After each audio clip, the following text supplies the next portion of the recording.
আজ তো ধর্ষকের কোনো বিচার হচ্ছে না, ধর্ষণ হচ্ছে পাইকারি দরে, বিচার হচ্ছে না। আইন এমন ভাবে ঘোরানো পেঁচানো, ধর্ষকগুলি খালাস পেয়ে যাচ্ছে। আবার নতুন কিছু ধর্ষক তৈরি হয়েছে, ধর্ষণ করে মেয়েটাকে হত্যা করে। আযানিয়াতু ওয়াযানি ফাজলিদু কুল্লা ওয়াহিদিন মিনহুমা মিআতা জালদা। আল্লাহ তাআলা বলেছেন জিনাকারের শাস্তি হচ্ছে 100 দোররা মারা এবং প্রাণদণ্ড দেওয়া। জিনাকারের শাস্তি প্রাণদণ্ড দাও।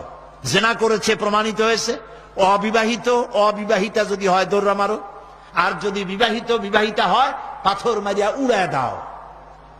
আজ তো ধর্ষকের কোনো বিচার হচ্ছে না, ধর্ষণ হচ্ছে পাইকারি দরে, বিচার হচ্ছে না। আইন এমন ভাবে ঘোরানো পেঁচানো, ধর্ষকগুলি খালাস পেয়ে যাচ্ছে। আবার নতুন কিছু ধর্ষক তৈরি হয়েছে, ধর্ষণ করে মেয়েটাকে হত্যা করে। নাউজুবিল্লাহ, বলেন নাউজুবিল্লাহ। এগুলো মানুষ না, এগুলো জানোয়ার। মনে রেখো, তুমি যার কারো মেয়ে অথবা কারো বোন অথবা কারো বউকে যদি এইভাবে বেইজ্জত করে থাকো, তোমার বউ, তোমার বোন, তোমার মেয়ে অক্ষত থাকবে না। এই ধরনের তাদের উপরেও ধর্ষণ হবে। বলেন নাউজুবিল্লাহ, বলেন নাউজুবিল্লাহ।